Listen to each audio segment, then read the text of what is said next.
اپنی گفتگو میں کہتے ہیں کہ مسلمانوں تول میں فرق نہ رکھو، جتنا کہتے ہو اتنا ہی تولو، ذخیرہ اندوزی نہ کرو، منافع خوری نہ کرو۔ ان دنوں میں بھی ہم دیکھ رہے ہیں بدقسمتی سے کہ جو ایسی حرکات ابھی بھی جاری ہیں۔ آپ نے کہا کہ اللہ کا یہ عذاب ہے اور ہے بھی، اور اللہ سے رجوع کریں، تو ایسے لوگوں کو کیا پیغام دیں گے، کیا نصیحت کریں گے؟ میں چاہوں گا پاکستان ٹیلی ویژن کے پلیٹ فارم سے ان کے لیے کچھ کہیں گے کہ انہیں خوف خدا ان کو دیکھنا چاہیے کہ جو ناپ تول میں کمی نہ کریں اور جو نرخ ہے اس کے مطابق ہی چیز کو بیچیں۔ آسمان سے باتیں کر رہی ہیں مختلف اشیاء ضروریات کی قیمتیں۔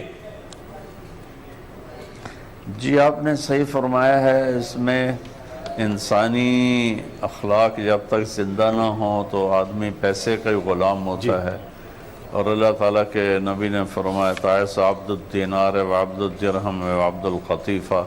یہ بخاری شریف کی روایت ہے کہ پیسے کا غلام اور سونے چاندی کا غلام اور دنیاوی چیزوں کی زیب و زینت کا غلام ہلاک ہو گیا۔ اتنے محبوب اور محبت کرنے والے ہو کر آپ نے یہ فرمایا۔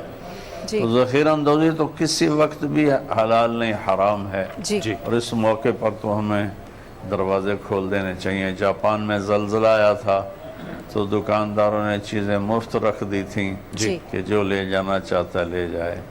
تو ہم تو مسلمان ہیں، ہمیں اس موقع پر لوگوں کی خدمت کرنی چاہیے۔ الٹا قیمتیں بڑھانا، ذخیرہ کرنا، یہ تو جہنم کے انگارے خریدنے والی بات۔ اچھا مولانا صاحب، آسمانی آفت ہے، بیماری رب کی طرف سے آتی ہے، اور جب تک اللہ تعالیٰ نہ چاہیں تو کوئی بیماری لگ نہیں سکتی، اور اسلام کے اندر چھوت کا کوئی کانسیپٹ ہی بھی نہیں ہے۔ تو پھر ایسا کیا ہے کہا جاتا ہے کہ یہ جو بیماری ہے یہ کنٹیجیس ہے، یہ لگتی ہے، چھوت سے پھیلتی ہے بیماری؟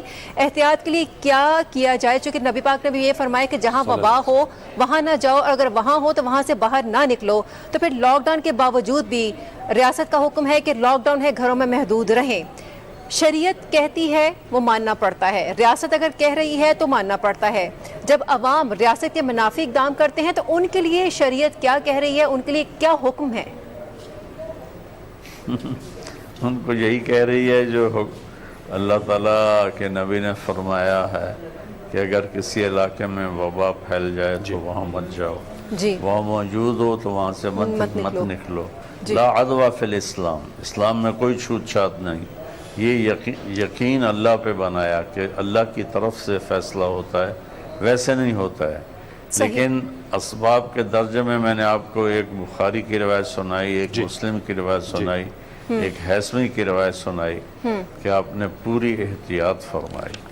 تو اس میں احتیاط کا پہلو بھی ضرور مد نظر رکھنا ہے، اور یقین اللہ پہ رکھنا ہے کہ فیصلہ اللہ کی طرف سے۔ اچھا مولانا صاحب، پہلے بھی میں سوال کیا تھا کہ باجماعت نماز کی ادائیگی، اب نماز جمعہ ہوتی ہے لیکن چونکہ حکومت نے کہا ہے اور ویسے بھی سب کہہ رہے ہیں کہ جی آپ سماجی فاصلہ رکھیں اور اس بہت محدود انداز میں نماز جمعہ کی ادائیگی ہو، کچھ لوگوں کے ذہنوں میں ابہام پایا جاتا ہے، شش و پنج کا شکار ہیں کہ کیا کریں، اب کس طرح نماز جمعہ کی ادائیگی ہو، اب رمضان شریف آنے والا ہے، تراویح۔ تو اس حوالے سے آپ کہیں گے، آپ بتائیں گے کہ کیا طرز عمل اختیار کرنا چاہیے؟ کچھ اس پہ روشنی ڈالیں گے؟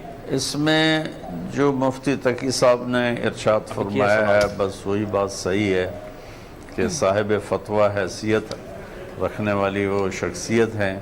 ایک حدیث سناتا ہوں جی بالکل، جس سے ہمیں اس کی تائید ملتی ہے۔ اذان حضرت بلال نے دی تو بارش شروع ہو گئی تیز۔ اچھا، تو آپ نے بلال سے کہا اعلان کرو الا صلو فی رحالکم، کہ سارے لوگ اپنے اپنے گھروں میں نماز پڑھو، مسجد میں مت آؤ۔ اچھا، تو بارش میں مسجد میں آنے کا صرف اتنا ہی خطرہ تھا، کپڑے گیلے ہو جائیں گے، کچی گلیاں تھیں تو کیچڑ لگ جائے گا، لیکن کسی بیماری کے لگنے کا خطرہ تو نہیں تھا۔ تو یہاں اس سے زیادہ یہ ضرورت موجود ہے کہ آپ نے امت کو تکلیف سے بچانے کے لیے فرمایا صلو فی رحالکم، اپنے گھروں میں نماز پڑھو۔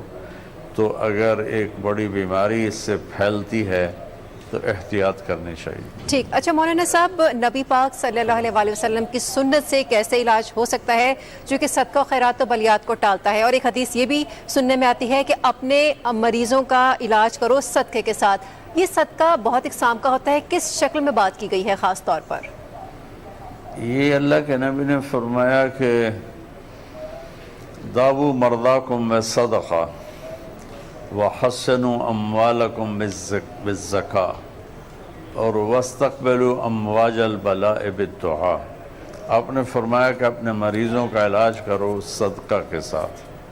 اچھا. اور صدقہ ہمارے یہاں صرف بکرا سمجھا جاتا ہے کہ کالا بکرا ذبح کر دیا. ہاں بالکل ایسے ہی. صدقہ تو کسی کی ضرورت کو پورا کرنا ہے زکوٰۃ کے جی. علاوہ نفلی طور پر. جس کو روٹی کی ضرورت ہے اسے آٹا دیا جائے، جسے جی کوئی دودھ کی ضرورت ہے اسے دودھ دیا جائے، یہ ہے صدقہ. تو آپ نے فرمایا کہ اپنے مریضوں کا علاج کرو صدقہ کے ساتھ، اور اپنے مال کی حفاظت کرو زکوٰۃ دینے کے ساتھ. جی بالکل.